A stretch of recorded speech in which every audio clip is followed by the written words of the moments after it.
Mission accomplished, y'all! Nagtapos man bilang third big placer, feeling like a big winner pa rin ang Chares duo ni na Charlie Fleming at Esner dahil sa pagmamahal na natatanggap nila sa outside world.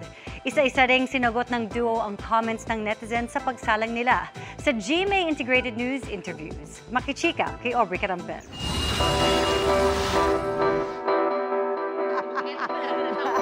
Hi, y'all! Atake! Ang energy ng Chares duo ni na Charlie Fleming at Esner nang sumalang sila sa GMA Integrated News interviews.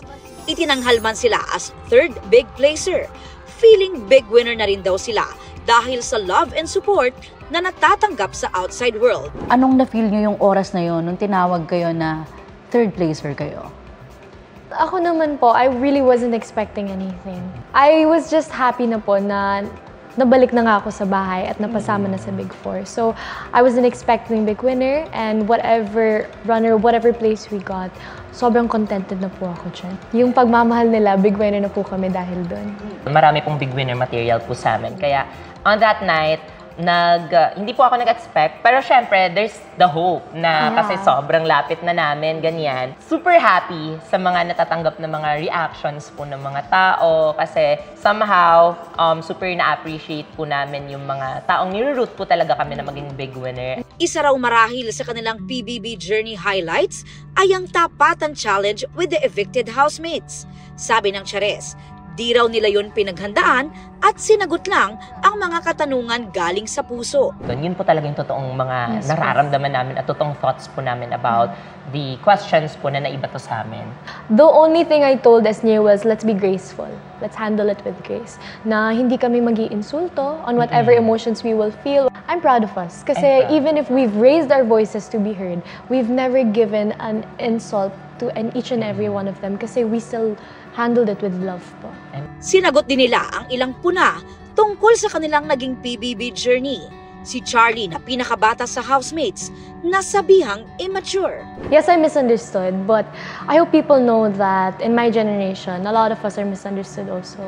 And if they could really give people chances, if they could really give the teens in my generation chances po, they would really get to understand them and get to see the good spots of them, just like how they gave me a chance inside the house po. Pero sa pagbalik niya sa bahay ni Kuya, ipinakita niya ang kanyang maturity and growth. Madalas din siyang mag-share ng Bible verses sa kanyang fellow housemates.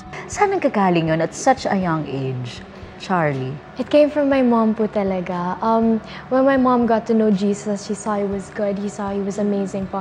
She shared that to us. Dinadala niya po talaga ako sa Bible studies and I go to church on every Sunday. And ako din po at a young age, medyo na-open na din po talaga yung eyes ko to see the grace of God nga din po. Yung grace that He's given us. And knowing po that it's something good, it's something that's so full of love. Why not share it with everyone? Si Esner nagulat naman daw na nasabihang playing safe sa loob ng bahay ni Kuya. Hindi ko po talaga alam paano po nila nasabing playing safe ako. Kasi siguro po, ako lang po yung walang kalaban sa bahay. Feeling ko siguro talaga nila na, Hindi, kasi po yung, ako, kilala po talaga ako na nag-bring ng light sa house. Yes. At yun po yung pinakauna ko po talagang...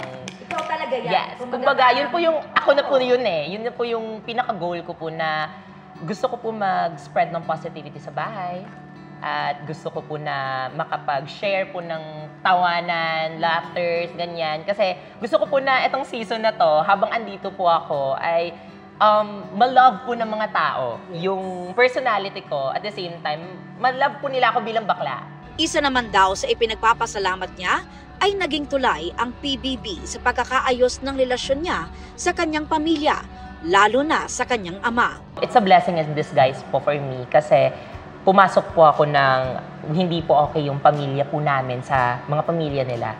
Tapos lumabas po ako na sobrang okay na po kaming lahat. So nagkaroon ng healing, kumbaga? Yes po, may healing at reconciliation po. Hindi man big winners, mission accomplished naman daw sila sa kanilang ipinaglalaban na i-represent.